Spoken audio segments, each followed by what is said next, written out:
পাঠাননি, কোনো ভাষণ শুনতে পেলেন? আপনি আবার বলিয়েন না আপনি পার্টির বিরুদ্ধে। না ভাই, আপনি আমাদের জনপ্রতিনিধি, আমাদের ক্ষমতা নেই সেখানে গিয়ে দুটা কথা বলার, আপনার তো আছে। আমাদের পথ বন্ধ, যাদের পথ আছে তাদেরকে তো এই ব্যাপারগুলো ভাবার বিষয়। শোনেন ভাই, এই ওয়াকফ সম্পত্তি, ওয়াকফ প্রপার্টিজ, এটা কোনো জানামেনা জিনিস নয়।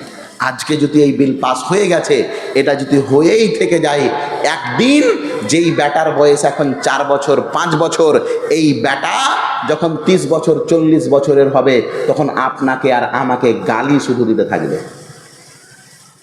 কেন? ওয়াকফের ব্যাপারে আপনি কোনো প্রচেষ্টা করেননি। হে প্রিয় ভাই, আসুন, ওয়াকফ সম্পত্তি এটা আমাদের, আমরা এখানে কাউরি অংশীদার ভাগিদারি মেনে নেব না, কখনোই নয়।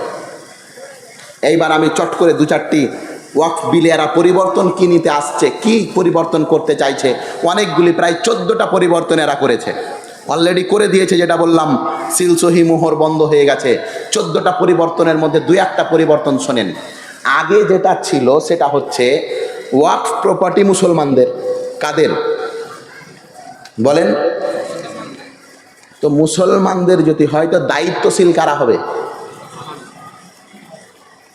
এর চাইতে সহজ ভাষা কিছু আছে গো? যার প্রপার্টি, যাদের প্রপার্টি মালিকও তারা। এটাই তো দুনিয়ার নিয়ম। এটা নিয়ম নয়। দুনিয়ায় একটা জিনিস দেখান তো, একটা জিনিস দেখান যে জিনিস একজনের আর মালিকানা আর একজনের না। আগে ছিল মুসলমান এদের দায়িত্বশীল হবে, এখন হলো কি যে মুসলমানের সহিত অমুসলিমেরাও এখানে দায়িত্বশীল হতে পারে। 2, এখানে যেটা পরিবর্তন ঘটেছে, সরকারি খাতে যে প্রপার্টিজ ব্যবহার হচ্ছে, ওয়াকফের সম্পত্তি যেগুলো কিসে ব্যবহার হচ্ছে, সরকারির কোনো অফিস, আদালত, আবাস, সরকারের যেগুলো ব্যবহার হচ্ছে, এগুলো ওয়াকফকে আর ফিরিয়ে দেওয়া যাবে না। 3, আগে ছিল, ধরে নেন কথার কথা, আপনাদের একটা ঈদগাহ আছে। কি আছে? ঈদগাহ। এখানে আর একটা কথা বুঝেন। ধরে নেন আপনি ঈদগাহকে 5 কাঠা জায়গা দান করলেন। অনেক মানুষ করে না? কবরস্থানকে বা ঈদগাহকে 5 কাঠা, 2 কাঠা, 1 কাঠা, 1 বিঘা দান করে কি করে না মানুষ? তো যখন আপনি কোনো সম্পত্তি মসজিদ, মাদ্রাসা, মক্তব, ঈদগাহ, কবরস্থানে দান করলেন, তো ওটা আপনি সিকদারপুর কবরস্থানে দান করলেন না, ওটা দান করলেন ওয়াকফে। কথা কি আমার বুঝতে পারছেন? যখনই ওটা পাবলিক প্রপার্টি, ইসলামের জন্যে শর্তবিহীন আপনি দান করলেন, সেটা ওয়াকফের খাতায় চলে গেল সঙ্গে সঙ্গে। যেমনই আপনি লিখে দিলেন 1 কাঠা জমি আমি অমুক গ্রামের মসজিদের নামে দান করে দিলাম, তো রেজিস্ট্রি মসজিদকে দিলেন না, রেজিস্ট্রি দিলেন ওয়াকফকে। কথা স্পষ্ট? রেজিস্ট্রি কাকে দিলেন? ওয়াকফকে দিলেন। আগে ছিল কি নিয়ম শোনেন।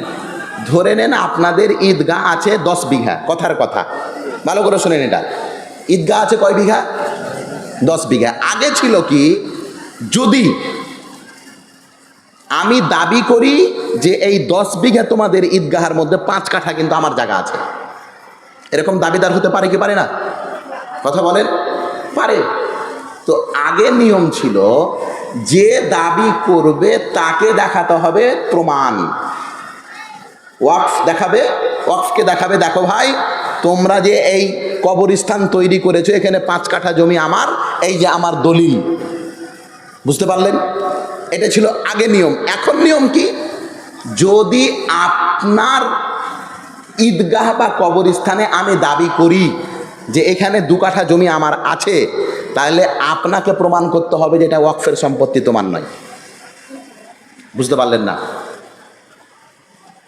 আবার বলি, এটা শোনেন। ধরে নেন আপনাদের 2 বিঘা বা 5 বিঘা কবরস্থান আছে, আমি দাবি করলাম যে 1 কাঠা আমার, তো আপনি কি বলবেন? দলিল দেখাও, এটাই তো বলবেন। আমি দলিল দেখাতে পেরে নিলাম, তো আপনি বাধ্য কেটে দিতে। এটা ছিল আগে। এখন কি হয়েছে, আমি যদি বলি যে এই কবরস্থানে আমার 1 কাঠা আছে, তো দলিল আমাকে দেখাতে হবে না, দলিল আপনাকে দেখাতে হবে। সময় 90 দিন। কত ভয়ঙ্কর তথ্য দেখছেন। শোনো বন্ধু, যারা বলছো মুসলমানেরা দেশদ্রোহী, মুসলমানেরা ভারতকে ভালোবাসে, এরই জন্যে তো মুসলমানেরাই লিখেছে সারে জাহাঁ সে আচ্ছা হিন্দু সিতা হামারা, হাম বুলবুলে হে ইসকে ইয়ে গুল সিতা হামারা। কে লিখেছে এটা? মুসলমান। আল্লামা ইকবাল লেখেনি। আমরা কোনোদিন ভেদাভেদ চাইনি। এরই জন্যে তো একজন মুসলিম কবি কাজী নজরুল ইসলাম লিখেছেন, এক বৃন্তে 2টি কুসুম, হিন্দু মুসলমান, মুসলিম তার নয়নমণি, হিন্দু তাহার প্রাণ। আমরাই এই ভারতবর্ষ স্বাধীনে যত রক্ত লেগেছে আমরাই দিয়েছি। এরই জন্য আল্লামা ইকবাল বলেছেন, जब भी वतन को लहू की जरूरत पड़ी हमारी ही गर्दन कटी, अब कहते हैं ये अहले वतन, ये वतन है हमारा तुम्हारा नहीं।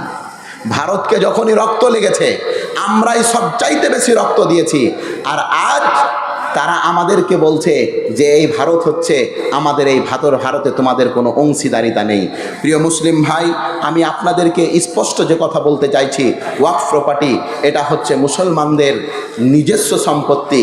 এখানে কোনো অন্য ধর্মের লোক এখানে হুকুমতি করবে বা এখানে তারা কোনো রাজত্ব করবে, দায়িত্ব নেবে, এই পদ এই কাজ কোনোদিন মুসলমানেরা মেনে নেবে না। আল্লাহ যেন আমাদের সকলকে সঠিক পথে চলার তৌফিক দান করেন। আমিন। ওয়া আখিরু দাওয়ানা আলহামদুলিল্লাহি রাব্বিল আলামিন। আসসালামু আলাইকুম ওয়া রাহমাতুল্লাহি ওয়া বারাকাতুহু।